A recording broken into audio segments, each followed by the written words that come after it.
The Galactic Hegemony had watched Earth for 17 cycles. Their scientists studied every war humans ever fought. Their analysts counted every weapon humans ever built. They recorded the nuclear bombs, the fighter jets, the massive ships that carried soldiers across oceans. They believed they understood everything about how humans fought. They were wrong. The mining station, Avalon 7, floated in the dark emptiness of space, far from Earth and far from help. It was an old station, built 30 years ago to pull valuable metals from passing asteroids. Only 42 people lived there. They worked hard, slept little, and dreamed of the day they could return home with enough money to start new lives. Kim Yuna was one of these people. She was 43 years old and not very tall. Her hair was black with streaks of gray, and her face showed the lines of someone who had seen difficult things. She worked as a security guard on the station. It was a quiet job. Nothing ever happened on Avalon-7 until today. Yuna was sitting in the cafeteria, eating rice and vegetables from a plastic container. Her leather jacket hung on the back of her chair. It was old and worn, with cracks in the leather that showed its age. Her grandfather had worn this jacket many years ago. Beneath it, hidden from view, were 2 revolvers in leather holsters. She carried them everywhere. Some people on the station thought it was strange. Others had learned not to ask questions. The lights in the cafeteria flickered. Then they went out completely. Yuna stopped eating. She listened. The station was never completely quiet. There was always the hum of machines, the whisper of air through vents. But now there was something else. A deep vibration that she could feel in her bones. Red emergency lights came on, filling the room with a bloody glow. Attention all personnel. The voice of Park Jisoo came through the speakers. Jisoo was the communications officer, a young woman with a quick mind and steady hands. But right now her voice was shaking. We have an unknown vessel in Cargo Bay 7. This is not a drill. All personnel moved to emergency shelters immediately. Yuna did not move to the shelter. Instead, she put on her jacket and walked toward Cargo Bay 7. The hallways were filled with running people. They pushed past her, their faces pale with fear. Nobody stopped to ask where she was going. Nobody noticed the old woman walking calmly against the flow of bodies. Cargo Bay 7 was the largest space on the station. It was designed to hold shipping containers filled with processed metals. Today, it held something else. The alien ship was beautiful in a terrible way. It looked like it was made of crystal, with sharp angles that caught the red emergency lights and scattered them like broken glass. It was 3 times the size of the cargo shuttles that normally docked here. And standing in front of it were soldiers. Yuna counted 12 of them. They were tall, maybe 8 feet, and their bodies were covered in armor that looked like the same crystal as their ship. Their faces were hidden behind smooth helmets. In their hands, they carried weapons that glowed with soft blue light. In the center stood their commander. He was the tallest of them all, and his armor was decorated with golden lines that seemed to pulse with energy. When he spoke, his voice filled the entire cargo bay without any apparent effort. Humans of this station, you are now subjects of the Galactic Hegemony. Do not resist. Resistance will result in termination. A sound came from the ship, a deep hum that pressed against Yuna's skull. She saw several workers near the bay entrance fall to their knees, their hands pressed against their heads. They were crying, screaming. The sound was doing something to them, but Yuna felt only a mild headache. She had experienced worse. I repeat, the commander said. Do not resist. Yuna stepped out from behind a shipping container. The alien soldiers turned toward her. 12 weapons pointed at her chest. You boys picked the wrong station, she said. The commander tilted his head. The gesture was almost human, almost curious. You are not affected by the compliance frequency. Interesting, but irrelevant. You are one human. We are 12 soldiers of the hegemony. Our armor can stop your primitive projectile weapons. Our shields can block your energy weapons. Our predictive systems can track any attack before it happens. You have no chance of victory." Yuna smiled. It was not a friendly smile. "You studied humans," she said. "You watched our wars. You counted our weapons. Yes. Then you know that humans have been killing each other for thousands of years.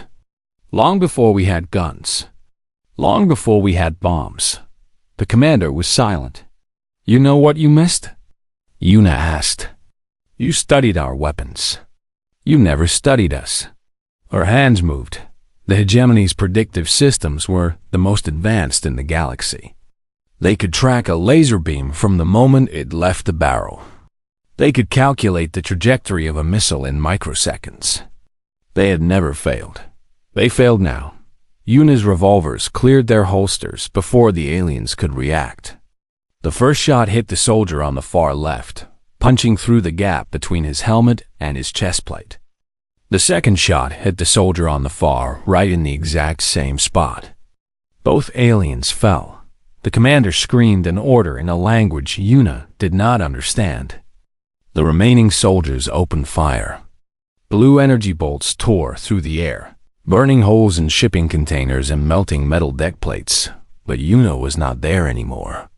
She was moving, rolling behind cover, coming up in a new position. Her revolvers spoke again. 2 more soldiers fell. "Impossible," the commander said. "This is impossible." But it was happening. In the security bunker. Captain Lee Minho watched the cargo bay cameras with wide eyes. Beside him, Jisoo was still at her communication station, her mouth hanging open. "Sir," she whispered. "What is she?" Minho had served in the military for 20 years before taking this civilian posting. He had seen soldiers from special forces units. He had seen trained killers who could do amazing things with weapons. He had never seen anything like Kim Yuna. "I don't know," he said honestly. "But right now, I'm very glad she's on our side." On the screen, Yuna fired again. Another alien fell. The commander of the hegemony force was beginning to understand something his people had never considered in 400 cycles of conquest. Their combat theories were based on logic, on mathematics, on predictable patterns of behavior. Humans were not predictable. And this human, this small woman with her ancient weapons, was the most unpredictable thing he had ever encountered. He began to feel something his species had not experienced in generations. He began to feel fear. The hegemony had conquered 4,000 worlds across 3 galaxies. Their military doctrine was written in the blood of countless species. It was simple and effective. Superior technology always wins. Superior numbers always win. A species that has mastered faster than light travel will always defeat still burning chemical fuels. This doctrine had never failed. Kim Yuna did not care about their doctrine. She crouched behind a stack of metal containers, her back against cold steel. The revolvers in her hands were warm from firing. She could smell gunpowder and burn metal. In her mind, she counted 8 soldiers down, 4 remaining, plus the commander. The aliens were talking to each other in their strange language. She could hear the confusion in their voices, even without understanding the words. They were scared. Good. Scared enemies made mistakes. Yuna closed her eyes for a moment. She remembered her grandmother's voice from long ago. Breathe. Feel your heartbeat. Let everything else fall away. When you shoot, there's only you and the target. Nothing else exists. She opened her eyes and moved. The hegemony's kinetic barriers were engineering miracles. They could stop a bullet traveling at 3,000 meters per second. They created an invisible wall around each soldier that could absorb tremendous force. The barriers were powered by small reactors built into each suit of armor. They were considered unbreakable by any known projectile weapon. Yuna's revolvers fired .454 Kasul rounds. These were not ordinary bullets. They were designed by humans to stop the largest and most dangerous animals on Earth. A charging grizzly bear weighing over 1,000 pounds would fall to a single well-placed shot. The bullets hit the kinetic barrier of the nearest soldier. The barrier flashed bright blue as it absorbed the impact. The soldier laughed, a strange clicking sound. Then Yuna fired again. Same spot. Same angle, and again. The kinetic barrier was designed to spread impact force across its entire surface. But Yuna was not hitting the entire surface. She was hitting one tiny point, again and again, faster than the barrier could redistribute the energy. On the fifth shot, the barrier collapsed. The sixth shot went through the soldier's chest. She found the resonance frequency. One of the remaining soldiers shouted, "She found our weakness." There was no resonance frequency. There was no special alien weakness. There was only a woman who had spent 30 years learning to put bullets exactly where she wanted them. Park. Jizu watched from the security bunker, her fingers flying across her keyboard. She was trying to send a distress signal to Earth, but something was blocking her transmissions. The alien ship, probably. "I need to get to the communications array," she said to Captain Minho. "I can boost the signal from there." "You'll have to cross the main corridor," Minho replied. "It's too dangerous. If we don't call for help, we're all dead anyway." Minho looked at the screen showing Yuna fighting. Then he looked at Jisoo. She was young, barely 25, but there was steel in her eyes. "Go," he said, "but be careful." Jisoo ran in the cargo bay. Yuna was running out of ammunition. Each revolver held 6 rounds. She had started with 12 extra rounds in her jacket pockets. She had used most of them. The cylinder of her left revolver was empty. Her right had 2 rounds remaining. 3 soldiers left, plus the commander. The commander had not moved from his position near the ship. He stood behind a personal shield generator, a device the size of a refrigerator that created a barrier strong enough to stop ship-mounted weapons. He was watching her with what might have been curiosity. "You are remarkable," he said. "In 400 cycles, no single warrior has killed so many of our soldiers." "Thanks," Yuna said. She was breathing hard. Her arms ached. She was not young anymore, and this kind of fighting took everything she had. "It does not matter," the commander continued. "You will run out of ammunition soon. Then my remaining soldiers will kill you. Your death is certain. Only the timing is in question." "Maybe," Yuna said. "But I'm going to take as many of you with me as I can." She moved from cover, firing her last 2 shots. One soldier went down with a bullet in his neck. The other shot missed as the target dove behind the alien ship. Now she had no ammunition. 2 enemies remained. The last soldier emerged from behind the ship, his weapon raised. Blue light gathered at the barrel, preparing the fire. Yuna threw her empty revolver. It spun through the air and hit the soldier in the face. The impact was not enough to hurt him, but it surprised him. His shot went wide, burning a hole in the ceiling. In that moment of surprise, Yuna closed the distance.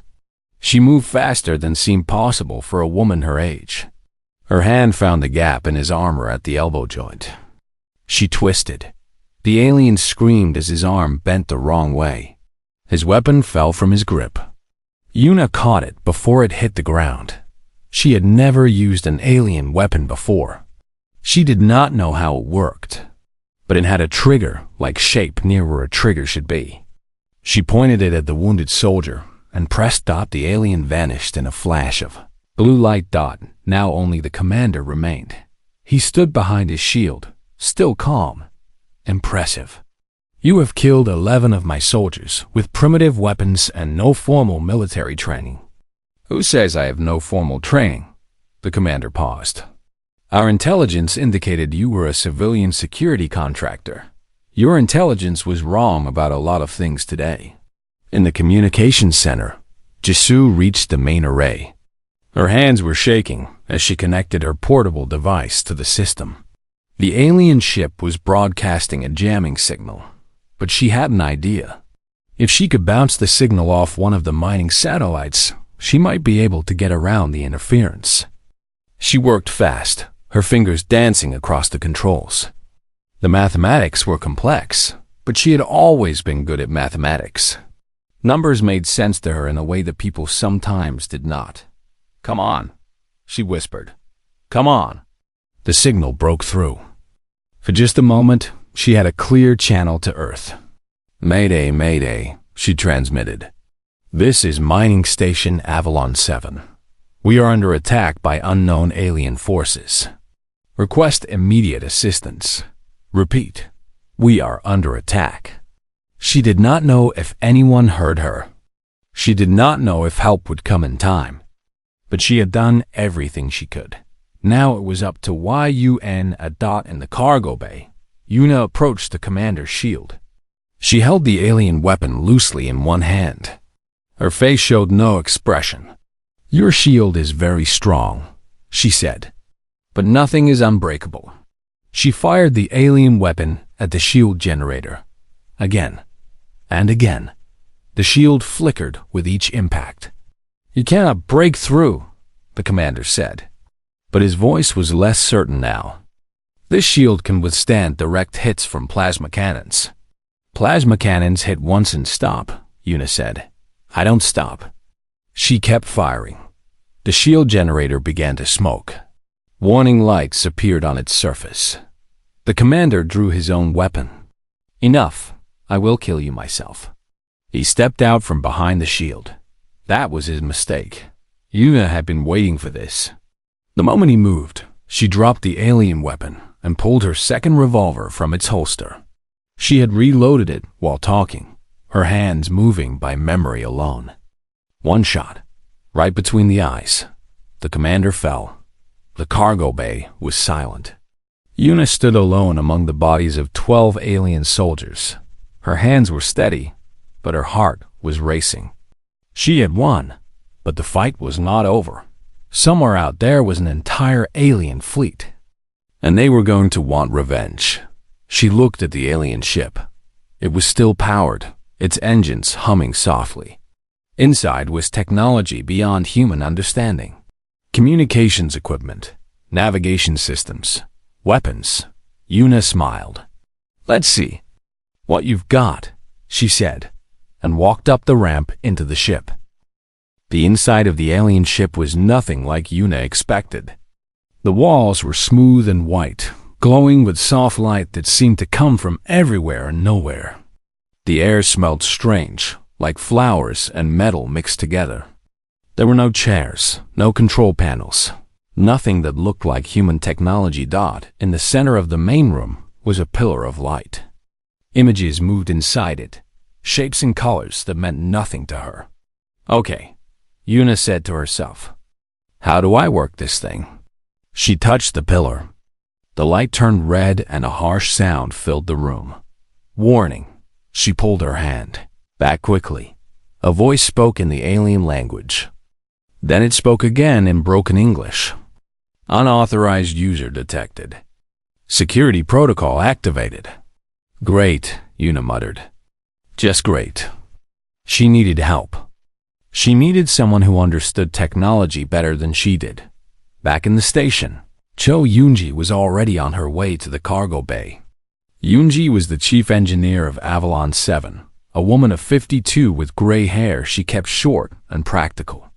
She had built her first engine at age 12 and had been taking things apart and putting them back together ever since.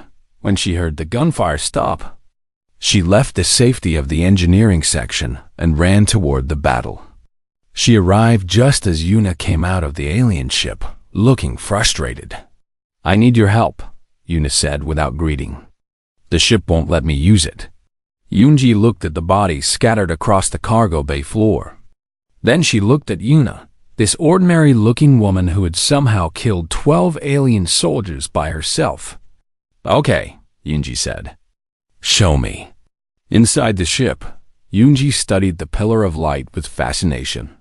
Her engineer's mind was already working, seeing patterns in the alien technology. "It's a neural interface," she said after a few minutes. "It responds to thought patterns. That's why it rejected you. Your brain doesn't match the expected pattern. Can you fix it?" "Maybe. Give me time." While Yoonji worked, Yuna went back to the cargo bay to collect weapons and ammunition. The alien rifles were powerful, but she still preferred her revolvers. She found a supply of the special rounds on one of the dead soldiers and filled her pockets. Captain Minho's voice came over the station's internal speakers. "Yuna, we have a problem." "What kind of problem?" Jisoo got a distress signal out, but she also picked up incoming transmissions. "There's a hegemony fleet about 3 hours away. When they don't hear from this ship, they're going to come looking." 3 hours. Yuna had fought for maybe 10 minutes, and she was already exhausted. She could not fight a whole fleet. "How many ships?"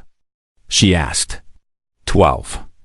Plus one very large one that might be a command vessel. 12 ships? Even if each ship only carried 12 soldiers like this one, that was 144 enemies. And the command vessel probably carried more. Yun felt the first touch of real fear. Not for herself. She had made peace with death long ago. But for the other people on this station. For Jisoo and Yoonji and Minho and all the others who were just trying to make a living in the emptiness of space. "We need to evacuate," she said. "Get everyone to the escape pods. The pods only have enough fuel to reach the nearest station. That's a 6-month journey. We don't have enough supplies. Then we take the alien ship. Yoonji is working on it now." There was silence on the comm. Then Minho spoke again, his voice heavy. "Yuna, even if we can fly the alien ship, we can't outrun a fleet. And we can't hide forever. They'll find us eventually." He was right. Running would only delay the inevitable. Yuna thought about her options. Surrender was not possible. The aliens wanted to subjugate humanity, to turn them into slaves. Fighting was suicide against those numbers. Running was pointless. Then she remembered something her grandmother once told her. "When you cannot win by fighting, and you cannot win by running, you must win by thinking. The clever warrior finds the battle she can win." An idea began to form in her mind. It was crazy. It was probably impossible. But it was the only chance they had. "Minho," she said, "does this station still have mining charges?" "Of course. We use them to break apart asteroids." "How many?" "Hundreds. Why?" Yuna smiled. "I have a plan." 20 minutes later, Yoonji had cracked the alien ship's security. The Pillar of Light now glowed green, responding to her commands. "I can't fly it," she admitted, "but I can access the communication system and the navigation records. Yuna, this ship has been to hundreds of worlds. The hegemony is huge, much bigger than we thought. Can you send a message? Back to Earth?" Yoonji nodded. "With this equipment, I can send a message anywhere in the galaxy. It will take time to arrive, but yes." "Good. Send everything.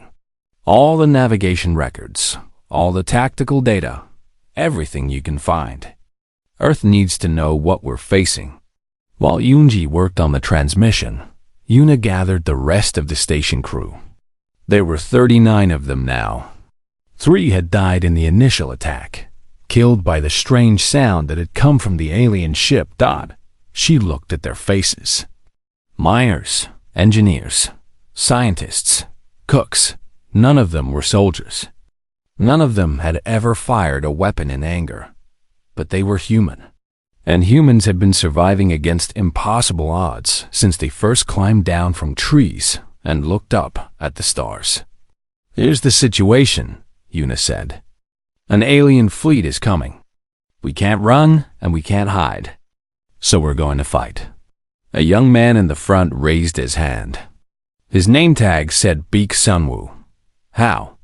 We're miners, not soldiers. You don't need to be soldiers. You just need to follow instructions and not die. She explained her plan. The mining charges would be placed at key points throughout the station. When the alien ships arrived, they would dock in the cargo bays to send their soldiers. That's when the charges would detonate. You want to blow up our own station? Someone asked. Parts of it, yes. The cargo bays, the docking ports, anywhere they might land troops. We'll seal ourselves in the central section and let them come to us. When they do, boom. That's insane, Sunwoo said. Do you have a better idea? He did not. The next 2 hours were the busiest of Yuna's life. She supervised the placement of charges, helped seal the bulkhead doors, organized the distribution of weapons. The alien rifles were complicated, but she found that even untrained people could use them at close range. Kang Jie, the medical officer, set up an emergency hospital in the cafeteria. She was a calm woman with gentle hands, but her eyes were hard as she prepared for casualties. How bad do you think it will be? She asked Yuna. Bad, Yuna admitted. But we'll survive. Some of us, at least. That's not very comforting. I'm not trying to comfort you. I'm trying to prepare you. Jie nodded slowly. Fair enough. I'll be ready. When the preparations were complete, Yuna stood at the observation window and looked out at the stars. Somewhere out there, an alien fleet was coming to destroy them. In 2.5 hours, maybe less, the battle would begin. She thought about her life. The years in the military that she never talked about. The missions she had completed, the things she had done in service to her country. She had killed before, many times. She had always told herself it was necessary, that she was protecting her people. Now she was protecting her people again. Not a country this time, but a small group of humans on a mining station at the edge of known space. She drew one of her revolvers and checked the cylinder. 6 rounds, ready to fire. Come and get us, she whispered to the darkness. We'll be waiting. The first hegemony ship appeared on sensors 30 minutes early. It was moving fast, much faster than the station's systems had predicted. The battle for Avalon 7 was about to begin.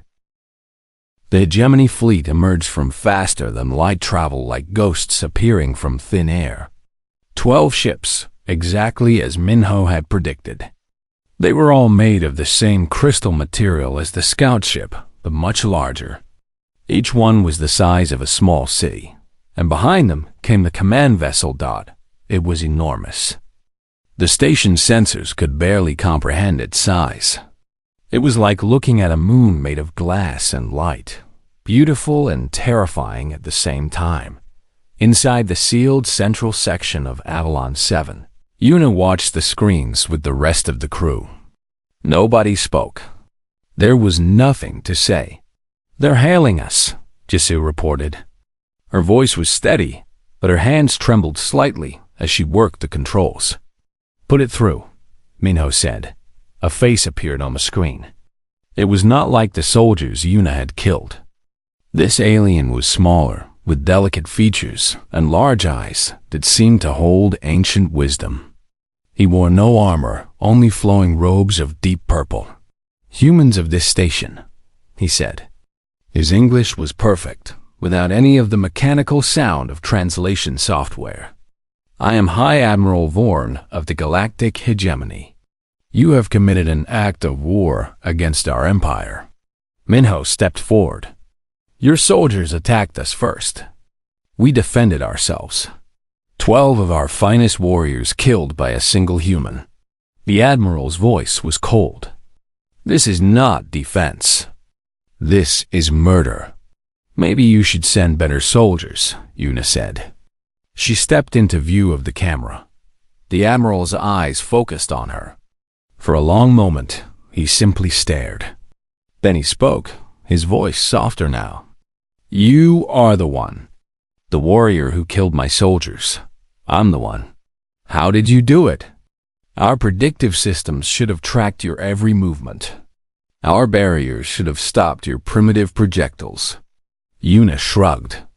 Your systems predict what normal enemies do. I'm not normal, clearly. The Admiral leaned forward. I offer you a choice. Surrender yourself to us. Submit to study and examination. In return, the others on your station will be allowed to live. And if I refuse, then I will reduce your station to dust. Every human aboard will die. And then I will travel to your homeworld and do the same there. The crew members around Yuna shifted nervously. She could feel their fear, their desperate hope that she might accept the offer. 1 life for 39. It seemed like a reasonable trade, but Yuna knew better. She had spent her life learning to read people, to see the truth behind their words. And she saw the truth in the Admiral's eyes. You're lying, she said. You'll kill us all anyway. You can't let witnesses survive. The Admiral smiled. It was not a pleasant expression. You are correct. But the offer sounded noble, did it not? Very well. Prepare to die. The screen went dark. Battle stations, Minho ordered. His voice was calm, almost peaceful. He had accepted what was coming. Everyone to your positions. The crew moved quickly, quietly. There were no tears, no panic. They had all known this might be the end when they signed up to work so far from home. Yuna took her position near Cargo Bay 3, where she expected the first assault to come. Around her were 10 station workers armed with alien rifles. They were scared, but they were ready. Remember, she told them, wait for my signal. Don't fire until the charges blow. After that, shoot anything that's not human. They nodded. Sunwoo was among them, the young man who had questioned her plan. He held his rifle like it might bite him. You okay? Yuna asked. No, he admitted. But I'm not running. That's all I ask. The first ships began their approach. On the screens, Yuna could see them moving into docking position around the station. 3 ships attached to Cargo Bay 1. 2 more to Cargo Bay 2. The remaining 7 spread out, covering escape routes. They're breaching, Jisoo reported over the comm. Soldiers entering Cargo Bays 1 and 2. How many? Yuna asked. At least 50 in each bay. Maybe more. 100 soldiers in the first wave. Yuna did the math in her head. If her charges killed even half of them, that was still 50 enemies with overwhelming firepower. She waited. The timing had to be perfect. On her screen, she watched the alien soldiers flood into Cargo Bay 1. They moved with military precision, checking corners, establishing positions. Their commander signaled for more troops to enter. More ships docked. More soldiers poured in. 120, Jisoo counted. 150. 180. Wait, Yuna said. 200. 220. Wait. They're approaching the inner doors. Yuna, they're going to reach the central section. Wait for it. 250 soldiers now. Yuna. Now. Yoonji pressed the detonation button. The mining charges had been designed to crack asteroids, made of solid iron. They were among the most powerful conventional explosives ever created by humans. And Yuna had packed the cargo bays with hundreds of them. The explosion was visible from space. Both cargo bays erupted in fire and metal, sending debris spinning out into the void. The alien ships attached to the station were torn apart by the blast. The shock wave rippled through the structure, shaking the central section, but not breaching its reinforced walls. When the fire cleared, cargo bays 1 and 2 no longer existed. They were just holes in the side of the station. Open to space dot, and the 250 soldiers inside them were gone. On the command vessel, Admiral Vorn stared at the destruction with something close to shock. In 400 cycles of conquest, he had never lost so many soldiers in a single instant. This was not warfare as he understood it. This was chaos. Admiral, one of his officers reported. "We've lost contact with assault teams 1 through 6. The station's cargo facilities have been completely destroyed." "Send more troops," Vorn ordered. "Use the remaining docking ports." "Sir, if they've mined those areas as well, then we will lose more soldiers. But they cannot have an infinite supply of explosives. Eventually, they will run out. And then we will have them." The second wave of soldiers approached Cargo Bay 3. This time, they were more cautious. They scanned for explosives before docking. They sent drones ahead of manned vessels. They found nothing. Yuna had placed no charges in Cargo Bay 3. "Why didn't you mine this bay too?" Sunwoo asked. "Because I need them to come inside," Yuna said. "The first explosion was to hurt them. This is where we kill them." The soldiers breached the bay door and entered in tight formation. Their weapons swept the room, looking for threats. They found empty space, storage containers, and darkness. Yuna waited in that darkness. Beside her, 10 humans held their breath. The soldiers advanced slowly, checking every corner. They were experienced warriors, the finest the hegemony had to offer. They had trained for years to fight in all conditions, but they had never trained to fight humans. Not really. They had watched recordings. They had run simulations. But they had never stood in a dark room knowing that somewhere in that darkness was a predator who had already killed their brothers. Humans had hunted like this for millions of years. In caves and forests and jungles, they had learned to wait in silence, to strike from shadows, to turn the environment itself into a weapon. Yuna had learned these lessons well. The lead soldier passed her position. Then the second. Then the third. She rose from the darkness like a ghost and put her revolver against the fourth soldier's head. "Hello," she said, and pulled the trigger. The cargo bay erupted in chaos. Yuna's team opened fire from their hidden positions, catching the soldiers in crossfire. The alien rifles were not accurate in human hands, but in such close quarters, accuracy mattered less than volume of fire. Soldiers fell. Soldiers screamed. Soldiers fired back blindly into the darkness. Yuna moved through the chaos like a dancer, her revolvers speaking their ancient language of fire and thunder. Every shot found its mark. Every movement brought death. The hegemony had studied human weapons. They had studied human tactics. They had studied human history, but they had never truly understood the thing that made humans dangerous. It was not their weapons or their tactics or their history done. It was the refusal to accept defeat. Their absolute, stubborn, irrational refusal to stop fighting.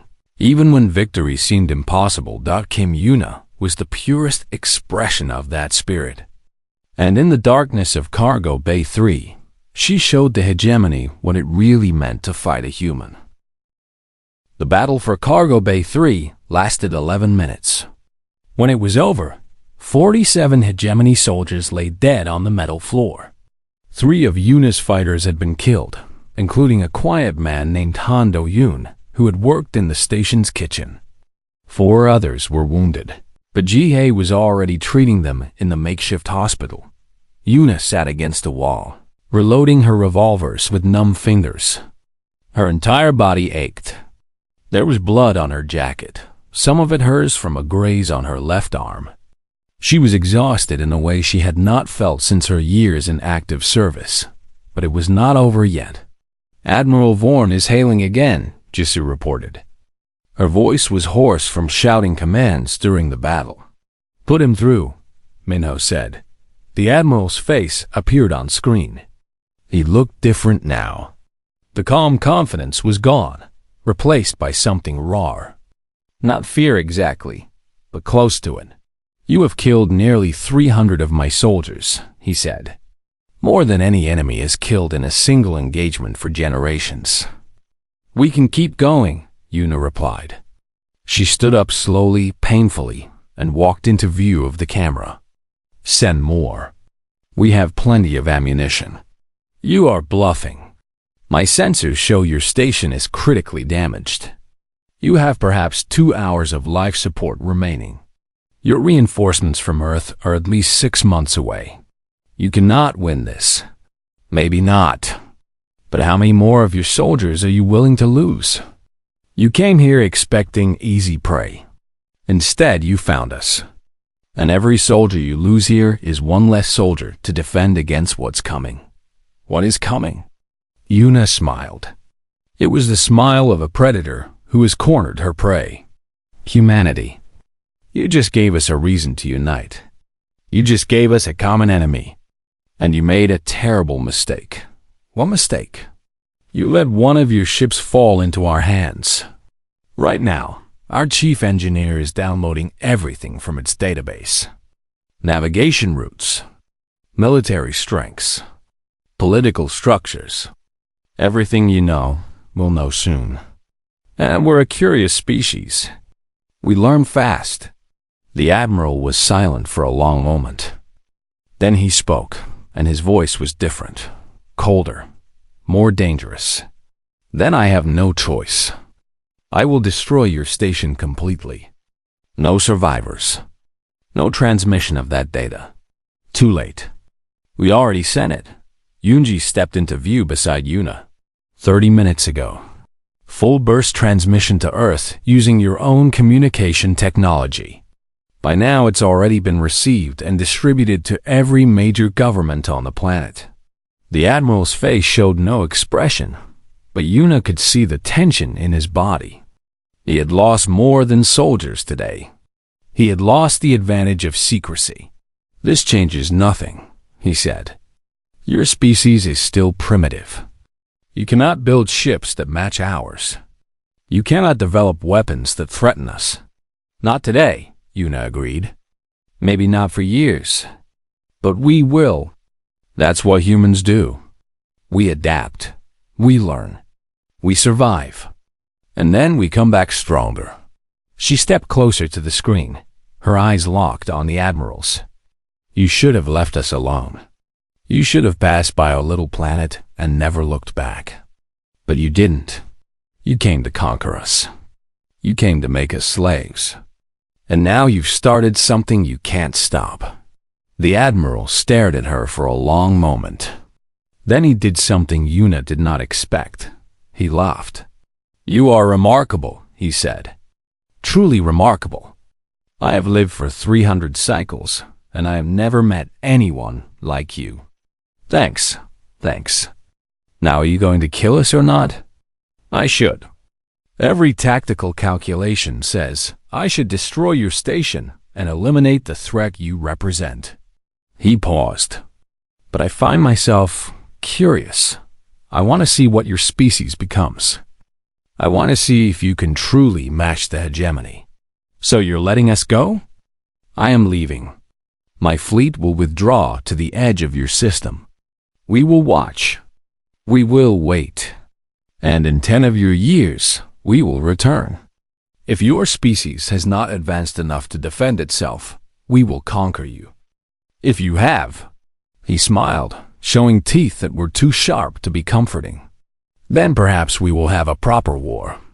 The screen went dark outside. The hegemony fleet began to move. One by one, the crystal ships turned away from the station and accelerated into the darkness. Within an hour, they were gone, leaving only the damaged station floating alone in space in the cafeteria that had become a hospital. GA finished treating the last of the wounded. She found Yuna sitting alone in a corner, staring at nothing. We won, GA said. Against impossible odds, we won. We survived, Yuna corrected. There's a difference. The Admiral gave us 10 years. That's 10 years to prepare, to build, to get ready for what's coming. 10 years isn't very long. Maybe not. But it's more than we had this morning. Yuna looked at her. Then slowly she nodded. You're right. 10 years is something. She stood up, wincing at the pain in her muscles. Around her, the surviving crew members were hugging each other, crying, laughing. They had faced death and come out the other side. Nothing would ever be the same for them. Captain Minho approached her. Earth Command responded to our transmission. They're sending a military escort to bring us home. Should arrive in about 2 weeks. Good. These people need to see their families. What about you? You have family back home? Yuna thought about the question. She had no husband, no children. Her parents were dead. Her grandmother, the woman who had taught her to shoot, had passed away years ago. No, she said. No family. Then what will you do? She looked out the window at the stars. Somewhere out there, the hegemony was watching, waiting, planning. In 10 years, they would come back with more ships, more soldiers, more weapons. But humanity would be ready. Yuna turned back to Minho. I'm going to make sure we're prepared. Whatever it takes. I'm going to train soldiers, build defenses, do everything I can to make sure that when they come back, we can meet them on equal terms. That sounds like a big job for one person. I won't be alone. You saw what happened here today. Regular people, miners and engineers and cooks, stood up and fought against impossible odds. That's what humans do. When we have to, we fight. And we don't stop until we win. Minho nodded slowly. I believe you. After what I saw today, I'd believe almost anything about what humans can do. 3 weeks later, the rescue ship arrived at Avalon 7. The survivors were evacuated and brought back to Earth as heroes. Their stories spread across the planet, inspiring billions. Yuna became a legend. The woman with 2 revolvers who had killed nearly 50 alien soldiers with her own hands. The warrior who had faced down a fleet and lived. Songs were written about her. Movies were made. Children played games pretending to be her. She ignored all of it. She had worked to do within a year. She had established the first human training center for anti-hegemony combat. Within 3 years, she had trained over 10,000 soldiers in her techniques. Within 5 years, Earth's first interstellar warship launched.